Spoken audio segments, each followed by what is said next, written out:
নমস্কার বন্ধুরা, চলে এসেছি এক্সেলের আরেকটি ইন্টারেস্টিং ক্লাস নিয়ে এবং আজকের ক্লাসটি খুবই ইন্টারেস্টিং হতে চলেছে। তার কারণ হচ্ছে আজকে তোমাদেরকে XLOOKUP-এর অ্যাডভান্স কিছু দেখাবো। দেখো, নর্মাল XLOOKUP হয়তো অনেকেই জানো, কিন্তু আজকে তোমাদেরকে যে XLOOKUP দেখাবো সেটা অনেকটাই অ্যাডভান্স হবে। XLOOKUP-এর কাজ কি? XLOOKUP-এর কাজ হচ্ছে লুকআপ ভ্যালু দিয়ে তার অ্যাকর্ডিং ডেটাটাকে খুঁজে বের করা। আজকে যেটা করব সেটা হচ্ছে মাল্টিপল লুকআপ ভ্যালু দিয়ে, অর্থাৎ একের বেশি। সাধারণত কি হতো, আমরা একটা কোনো লুকআপ ভ্যালু দিয়ে তার অ্যাকর্ডিং ডেটা খুঁজে বের করতাম। আজকে আমরা মাল্টি অর্থাৎ তিনখানা ডেটা দিয়ে, অর্থাৎ দেখো তিনখানা লুকআপ ভ্যালু দিয়ে। এখানে কি কি লুকআপ দিয়েছি? এখানে সেকশন দিয়েছি, রোল নাম্বার দিয়েছি, নেম দিয়েছি। তোমাদেরকে তার আগে থিওরিটা ভালো করে বুঝিয়ে দিই। এখানে টেবিল রয়েছে, টেবিলে দেখো class, section, roll number, name আর স্টুডেন্ট কোড আছে। আমি স্টুডেন্ট কোড খুঁজবো, তবে স্টুডেন্ট কোড কোনো একটা নাম বা রোল নাম্বার দিয়ে নয়, তিনখানা ডেটা একসঙ্গে ম্যাচ করলে তবেই কিন্তু স্টুডেন্ট কোডটা খুঁজে পাবে। যেমন এখানে দেখতে পাচ্ছ সেকশন বি, রোল নাম্বার 2, নাম ইমন পট্ট, তবেই কিন্তু ডেটাটাকে খুঁজেছে। অর্থাৎ এই যে রোল নাম্বার 2 সেকশন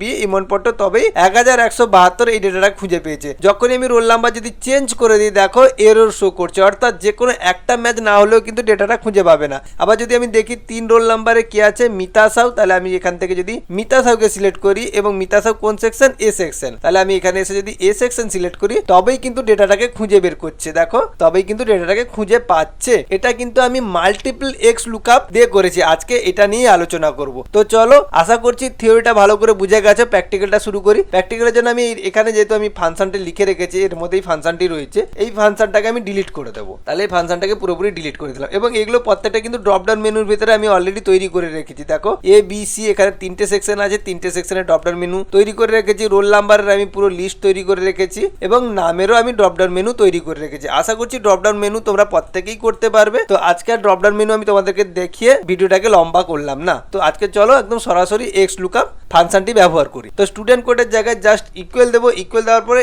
XLOOKUP ফাংশনকে কল করলাম এবং ব্র্যাকেট শুরু করলাম। প্রথমেই সিনট্যাক্স দেখে নাও, প্রথমেই সিনট্যাক্স দিয়েছে লুকআপ ভ্যালু। এখানে লুকআপ ভ্যালু কোনগুলো? এই যে এ সেকশন, তারপরে 3 রোল নাম্বার, নাম, এইগুলোই হচ্ছে, মানে এখানে যা টাইপ করব বা যে ভ্যালু দেবো সেটাই হবে লুকআপ ভ্যালু। সাধারণত আমরা XLOOKUP-এ একটাই লুকআপ ভ্যালু দেই, এখানে তিনখানা লুকআপ ভ্যালু দিতে হবে। তাহলে এটা তিনখানা লুকআপ ভ্যালু আমি এখানে কি করে দেবো, এটাই হচ্ছে মজার। এখানে প্রথমে কি করবো, ফার্স্ট লুকআপ ভ্যালু কি আছে? সেকশন আছে, এটাকে সিলেক্ট করে নিলাম, অর্থাৎ সেকশনের সেলটিকে সিলেক্ট করলাম। এরপরে মাল্টিপল নেওয়ার জন্য এখানে অ্যান্ড কে কল করতে হবে। দেখো এইখানেই হচ্ছে পার্থক্য।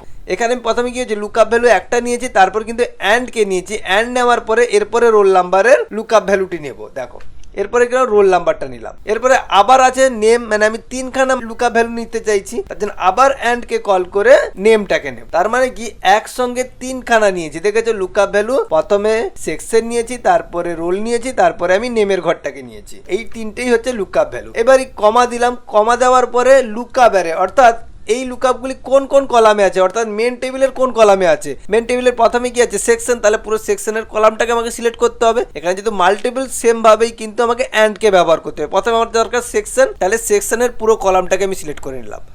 দেখো তার মানে সেকশনটা এই কলামের মধ্যেই আছে, তাহলে কি সেকশনের পুরো কলামটাকে আমি সিলেক্ট করলাম এবং অ্যান্ড কে কল করলাম। এরপরে লুকআপ অ্যারে কার দেবো? রোল নাম্বারের। রোল নাম্বারের লুকআপ অ্যারে কোথায়? এই যে রোল নাম্বারের পুরো কলামটা, অর্থাৎ যেখান থেকে রোল নাম্বারটা নিয়ে সার্চ করবে সেই পুরো কলামটাকে সিলেক্ট করলাম এবং অ্যান্ড কে কল করে এরপরে আছে নেম। তাহলে নেমের অ্যাকর্ডিং আমি ডেটা খুঁজতে চাই, তাহলে নেমটা কোন কলামে আছে সেটাই কিন্তু লুকআপ অ্যারে, তাহলে নেমের পুরো কলামটাকে আমাকে সিলেক্ট করতে হবে।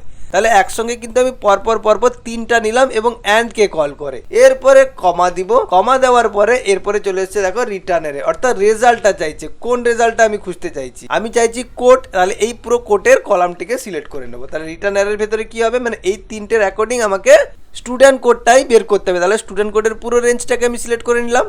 হয়ে গেল এইটুকুই কাজ। এবং যখনই আমি ব্র্যাকেট শেষ করে এন্টার প্রেস করলাম, দেখো চলে এসছে। তাহলে সহজেই আমরা করতে পারলাম। এবার যদি আমি নামের পরিবর্তন করি, সাপোজ আমি নাম দিয়ে দিলাম দেবাঞ্জন গিরি, এখন এরর শো করলেও আমি যদি রোল নাম্বারটা চেঞ্জ করে দিই, দেখো রোল নাম্বারটা চেঞ্জ করে দেওয়ার সঙ্গে সঙ্গে কিন্তু কোডটা বেরিয়ে এসেছে এবং সেকশনটা অটোমেটিক্যালি ম্যাচিং হয়ে গেছে। মানে এখানে রোল নাম্বার 1 এ সেকশন দেবাঞ্জন গিরি ছিল, তাহলে সেকশন, আবার যদি সেকশন চেঞ্জ করি তাহলেও এরর দেখাবে। কিন্তু এখানে আরেকটা জিনিস তোমাদেরকে শিখিয়ে দিই, আমি চাইছি না এই এররটা এনে শো করুক, অর্থাৎ আমি বলে দেবো নট ফাউন্ড, অর্থাৎ এন এর জায়গায় নট ফাউন্ড শো করবে। তার জন্য কি করবো, ফাংশনে চলে যাবো, মানে যদি না ম্যাচিং করে, তিনটা যদি না ম্যাচিং করে তাহলে আমাকে এরর শো করবে। তাহলে আমি ফাংশনের ভেতর চলে গেলাম, গিয়ে একদম শেষে অর্থাৎ ব্র্যাকেট শেষ হওয়ার আগে যেখানে আমরা রিটার্ন এর দিয়েছিলাম তারপরে কি করব, কমা দিয়ে ডবল কোটেশনের ভেতরে লিখে দেবো নট ফাউন্ড, নট ফাউন্ড, এবং ডবল কোটেশন শেষ করলাম। দিলে কি হয়, এখানে তোমরা ফাংশনটা দেখো কি দিয়েছে, এখানে নট ফাউন্ড, অর্থাৎ এটা যদি পুরো কন্ডিশনটা ম্যাচ করে, অর্থাৎ তিনখানা ক্রাইটেরিয়া যদি ম্যাচ করে তাহলে কি করবে, আমাকে